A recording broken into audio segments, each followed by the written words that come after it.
Good evening. Thanks for making MTN a part of your night. I'm Tim McGonigal. One of Montana's very own is fighting on the front lines of the coronavirus in the country's hardest hit city. MTN's Gabby Crevitt has the exclusive story. A nurse from Bozeman Health takes a leave of absence and experiences the devastation that is COVID-19. They don't have the resources. There's too many people down here. This spread way faster than they thought. 12-hour shifts for 21 days straight. I was so nervous because, this is out of my comfort zone. They told you that, you can tell them what your specialty is, but they're going to put you where you're needed. And there might be things that you're doing that you're not comfortable with, and you just need to do the best you can. MUNTER was assigned to the night shift at the Roosevelt Island Medical Center in Queens, working with COVID-19 patients. She says personal protective equipment is low. Those N95s are made to be worn one time.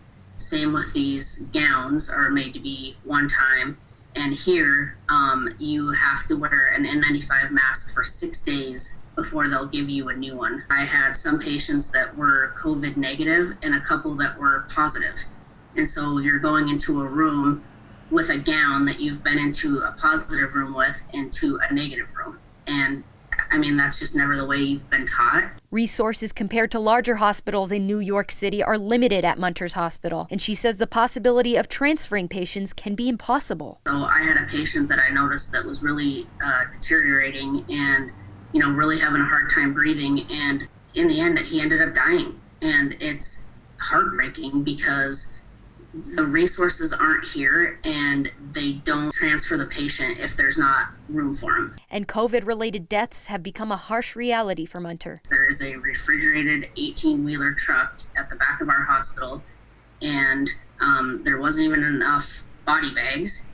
MUNTER says she worries about the mental health of recovering patients as well. They're just really, going downhill because of the depression and the isolation, and you feel bad because you and the day nurse are the only ones that they really have contact with. MUNTER is near the end of her 21-day shift and has no regrets. I feel, kind of makes me get teared up, but I feel accomplished that I had the courage to come here and help in some way. I feel like I've made a small difference, even though it's definitely not over here. In Bozeman, Gabby Crevitt, MTN News. Well, there have been just 2 new confirmed coronavirus cases in Montana since yesterday. One of them is in Cascade County. According to the Cascade City County Health Department, the new patient is a non-resident male in his 40s with recent travel. It brings the total in Cascade County to 16. 3 of them are active. Statewide, Montana has 457 confirmed cases. Nearly 90% of them have recovered, and the state death toll stands at 16.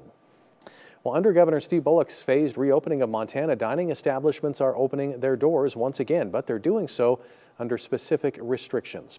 For eateries to be able to resume dine-in service, some Great Falls restaurants have removed tables from their dining rooms. There can be no more than 6 people per table, and parties must maintain at least a 6-foot physical distance. There's no sitting or standing at bars, and they need to operate at just 50% capacity. For Mackenzie River Pizza Company, opening up means getting to socialize and see their customers again, but while taking every step possible to keep everyone safe, including some spaces being sanitized every 15 minutes. It's a lot of cleaning, but we're doing what we can do just to make sure everybody stays safe. It's kind of nice to actually interact with the customers, and now you actually get to see faces again. At the WINDBAG Saloon in downtown Helena, it was all smiles, though you might not be able to see them all as restaurants navigate this new era of serving customers. It feels great to be back to work. I love this job. I love being able to connect with the community. So it's just really good to be back and seeing some old faces and just being in the back of swing of things. I'm just glad that it's finally back open again. It's awesome that the community's coming back and reopening, and I think with this little thing going on here, it's going to be really helpful for people to get out and spend a little money for the community and help these small businesses. Now, before you head out to any restaurants, we recommend that you call ahead to find out if they are open. Some restaurants have opted to delay reopening for several days or even weeks. The first week of the month can bring worries for many renters financially impacted by the coronavirus, but those at one local nonprofit say they're here to help in a number of ways. Opportunities Incorporated leaders have rental and utility assistance programs available, along with homeless prevention and rapid rehousing assistance. Executive Director Carla Seaman encourages anyone who is behind on their payments or facing uncertainty to contact them. Especially on utilities, if they don't have money to pay the whole bill, pay what you can, whether that's towards your rent, your utilities, pay what you can, and definitely if you need help with food, any of those items, we're just basically working with everyone through this. Seaman says the biggest service they've been providing so far has been rides for essential workers while public service transportation remains closed. Now, those looking for help can also find a list of nonprofits and organizations on United Way of Cascade County's website. President Gary Owen says they're proud to be a partner with so many agencies that help others in the community. He says along with mental health, housing is another big issue from the pandemic that will continue into the near future. The directives are lifted that prevent evictions and prevent foreclosures. We're working with NeighborWorks and planning on looking at providing counseling services to people to avoid foreclosure and eviction. The United Way of Cascade County is also working with other organizations to help people retain permanent, stable housing. We have a link to that and more on our website. Our weather today brought us plenty of sunshine and some comfortable temperatures, but it also brought some strong winds. Brandon Michaels joins us now. Brandon, we saw gusts over 40 miles per hour at times. Yeah, we did. Had some pretty windy spots really all across the state today, but especially in parts of our area. Great Falls, 40 miles per hour, Havre, 43, Cutbank, a 45 mile per hour gusts up there, 35 miles per hour in the capital city. Plenty of spots over 30 miles per hour as well. So definitely a windy day today. Other than that, wasn't too bad. Not a particularly warm day, but pretty close to average for this time of year. 60 in Helena, 59 the high temperature recorded in Great Falls. Lewistown hit 57 and Havre was up to 61 degrees. Haven't seen a huge drop in temperatures so far, but with clear skies, we do expect the temperatures to get a little bit chilly overnight. Currently sitting at 47 degrees in Helena. We've got that wind out of the west at 7 miles per hour. So the wind has died down significantly, and we've seen a big reduction in the wind in Great Falls as well. 8 miles per hour out of the west again. Great Falls already getting pretty chilly, 39 degrees, and that temperature is going to continue to fall quite a bit. The good news, tomorrow's winds look to stay fairly calm as well, and we'll have more on that later in the show. All right, thanks, Brandon. Well, many businesses are seeing a much-needed influx of money, and employees are returning to their old jobs. But for people who are most vulnerable to coronavirus, it may still be weeks or even months before they can go back to work. MTN's Andy Curtis caught up with Westmont to see how they're getting back. With Montana entering phase 1, employees are starting to return back to work. And here at Westmont Flour and Trading Company in Helena, the staff is doing everything they can to make sure that their employees have jobs to return to. As far as business goes, it's been a bit of a challenge. We've operated solely with me. Occasionally I brought one other staff in, but we haven't had clients now for 2 months, so that's been a little bit difficult. We really miss them. They're a major part of our program. Full-time staff are back at the flour shop now, but they say it's just not the same without the bright faces of the clients. Westmont provides vocational employment opportunities for more than 70 individuals with emotional or developmental disabilities. And for the client staff here at Westmont, coming to work every day isn't just a paycheck. It helps with them getting a good sense of self-worth. There is a dignity in it, and there's an excitement that comes with getting up and going to work and making a difference in the community. However, many client employees live in an assisted living setting or have an underlying health condition, which means at this point, it's just not safe for them to come to work at this time.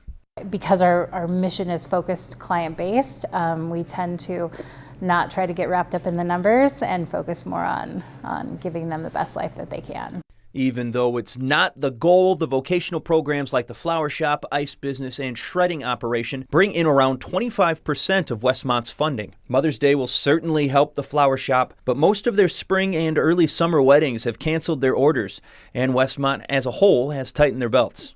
There's no way around it. This next year is going to be difficult for a lot of businesses, but they're finding ways to move forward. Reporting in Helena, MTN News team of John Riley and Andy Curtis. When we come back, 3 people are seeking a spot on Montana's Supreme Court. We'll meet the primary contenders after the break.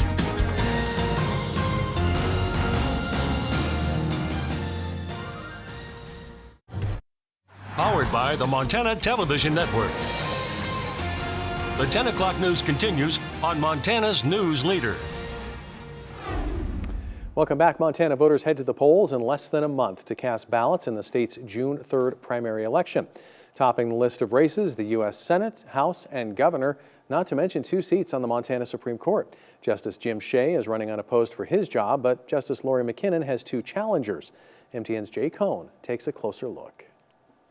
It's unusual for a sitting Supreme Court justice to attract 2 challengers in a primary election, but that's the case for Justice Lori McKinnon. Last June, McKinnon announced plans to step away from the court at the end of this year. Helena attorney Mike Black and Missoula lawyer Mar Scott jumped into the race, but then McKinnon changed her mind. The Maryland native has served on the High Court for the past 8 years. Prior to that, she was a district judge in north central Montana. What really turned me around was I went to an appellate judges conference in D.C., and I have made friends with other appellate judges across the nation, and they gave me some very good advice and said, you know, the worst reason to not run is fear of losing. We're running a campaign. Scott, a U of M law school grad, has practiced in Montana for 4 decades. His background includes time in the U.S. Navy and on Capitol Hill as an aide to Senator Max Baucus.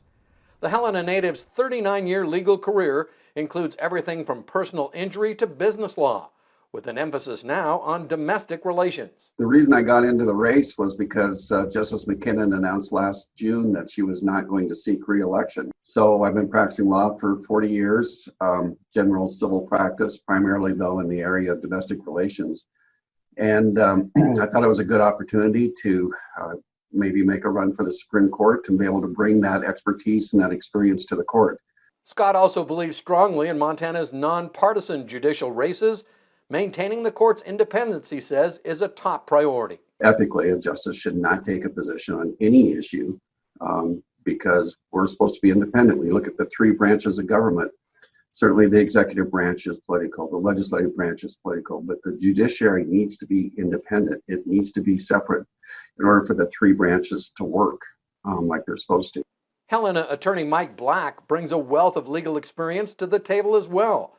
The Havre native was Montana's assistant attorney general from 2011 to 2015, where he was front and center defending Montana statutes from constitutional challenges. I have deep roots in this state. I have a good understanding of Montana heritage and Montana history. And I think that that's really important when we're looking at the issues that are going to be facing the Montana Supreme Court. The past 2 contested Supreme Court races in Montana have looked anything but nonpartisan. Tons of out-of-state dark money flowing into the race, a scenario likely to be repeated this year. I've fought those groups for years, both in private practice and when I was working for the state. We had a lot of success against those groups, and I know that they don't like me very much. And they don't like me very much mostly because I want to preserve the Montana Constitution for the people of Montana and not necessarily for the interests that they're representing. And a lot of times those interests are national interests. They want to control the court for particular agendas. And I'm not interested in that. And they know I'm not interested in that, and they're going to attack me. You don't have any control over the independent expenditures. Right. But that doesn't mean that you play into the game. My reputation is more important than winning or losing this race. And I intend to conduct myself absolutely above the board in every respect. All 3 candidates are bankrolling their own campaigns. Mike Black has raised $99,000, including $55,000 from himself. Mar Scott has raised $39,000, but that includes $30,000 from himself. And Justice McKinnon has raised only $12,000, and that includes $8,500 from herself. So while it was the prospect of a bruising re-election race that had Justice McKinnon unsure whether to seek re-election, that's exactly what she's facing now.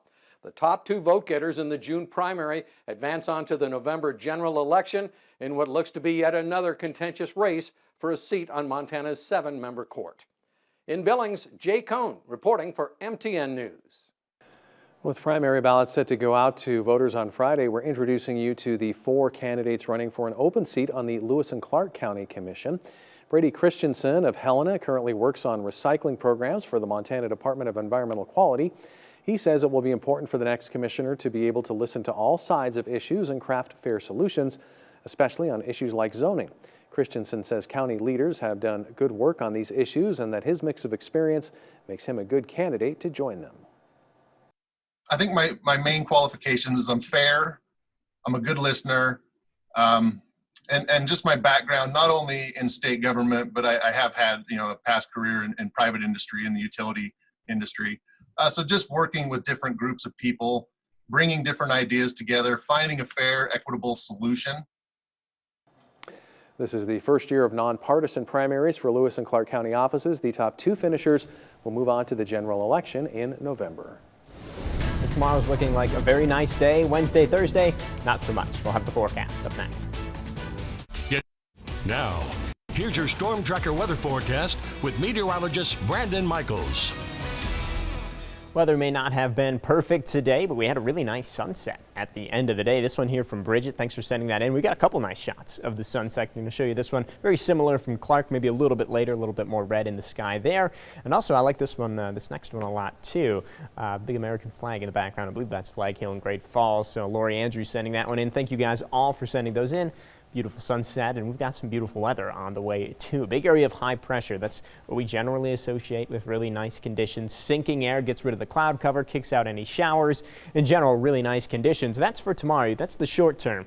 We got to look a little bit farther off to the west to see the long term. There's a big area of low pressure churning in the Pacific, and that's going to throw some moisture our way eventually, and we're going to start to see the impact of that as we head into the day Wednesday. A little bit of moisture to see right now. It's mainly in Blaine County where we've got a couple of showers popped up here and there. They're very, very light though. A lot of those probably not even hitting the ground. In general, though, more clear skies than anything else this evening. With those clear skies, it is going to get pretty chilly tonight. Down to 33 in Great Falls, 36 in Helena. Some spots, especially get a little closer to the Rocky Mountain front, could actually fall below freezing tonight. A little bit more mild to the north and off to the east. Only 38 for the overnight low tonight in Jordan. Through the day tomorrow, temperatures comfortable again, pretty similar to what we saw today. A nice warm up though after a chilly start. It is going to be cold if you got to head out the door early tomorrow, but by the late morning, early afternoon, temperatures jumping into the 50s, and then eventually some of us even climbing up into the 60s. So fairly comfortable for this time of year, actually very close to average for this time of year. 64 for Helena, 60 the high temperature tomorrow in White Sulphur, 62 in Great Falls, and also in Havre, 58 in Lewistown, and 61 the high temperature tomorrow in Malta. Was a windy day today, but with that high pressure moving more or less right on top of us tomorrow, that's not going to be the case. A little bit breezier off to the east with some gusts as high as about 20 miles per hour.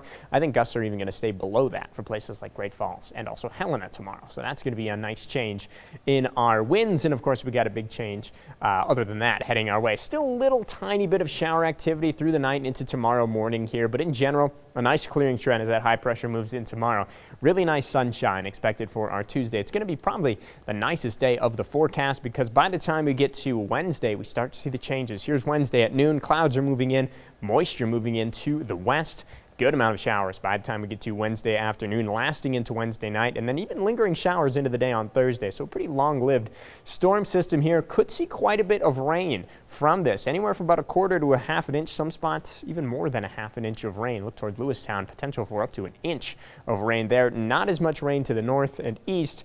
Unfortunate because we need that. You can see we've got some dry areas there and actually some dry areas across the state. So even though this rain might cause a little bit of minor creek or stream flooding, it's also going to be helpful for many of us that are a little bit on the dry side. Nice day for Cinco de Mayo tomorrow, It's 62 degrees. Rain moves in Wednesday into the day on Thursday, and then we get some clearing again on Friday. Another little rain chance into the day on Saturday. Doesn't look quite as good as Wednesday or Thursdays. Temperatures finishing a little on the cool side, with temperatures mainly in the 50s. Helena's forecast now, 64, beautiful day tomorrow, no wind, lots of sunshine. The rain moves in Wednesday, stays with us into the day on Thursday, partly cloudy skies on Friday, and then again, we get that little system moving through on Saturday, gives us another rain chance before we clear out for the second half of the weekend. Tim? Thanks, Brandon. Coming up, more amazing moments from some kind-hearted Montanans. It's our latest edition of Social Distancing Game Changer.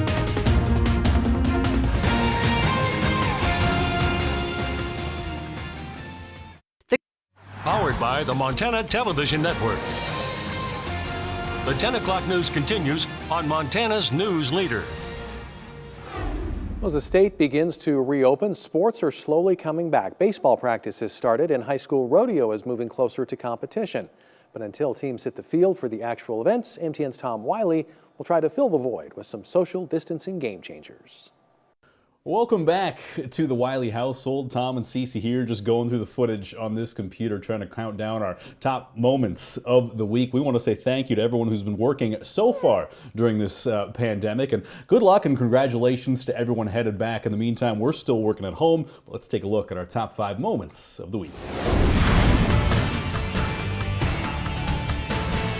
At number 5, no more shaggy hair, quarantine beards, or unkept nails. We got salons, barbershops, and retail shops opening back up, and they need your business. At number 4, baseball is back. Legion teams across the state hitting the field for their first practices of the season with safety measures and social distancing guidelines in place. There's no concrete timeline for when games might start, but the return of organized sports is a sight for sore eyes.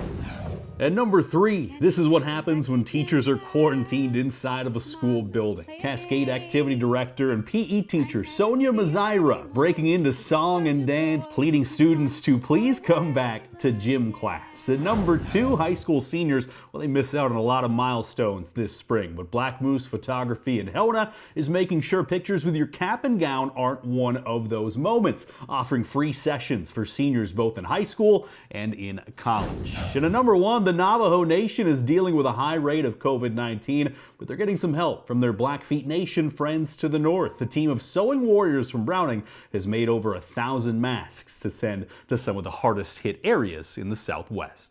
Remember, you can always send us your creative, fun video from home. Just send an email with that video to homehighlights@krtv.com. We'll try to feature it on Game Changers or sometimes on the weekend as well. Reporting from home, Tom Wiley and Cece Wiley, MTN News. All right, a great sports team. We'll be right back with a final look at weather. Welcome back. Got to use the excuse, whatever excuse I can, to get the Star Wars graphic in here. Hopefully everybody had a happy Star Wars day. We're going to have a happy Cinco de Mayo tomorrow with a beautiful forecast. 62, mostly sunny, less wind. And then we get the changes as we head later in the week. By Wednesday, but a good shot for some rain movement. All right. And may the 4th be with you as well. And to you as well, too. All right. That's all the time we have. Have a great night. See you tomorrow.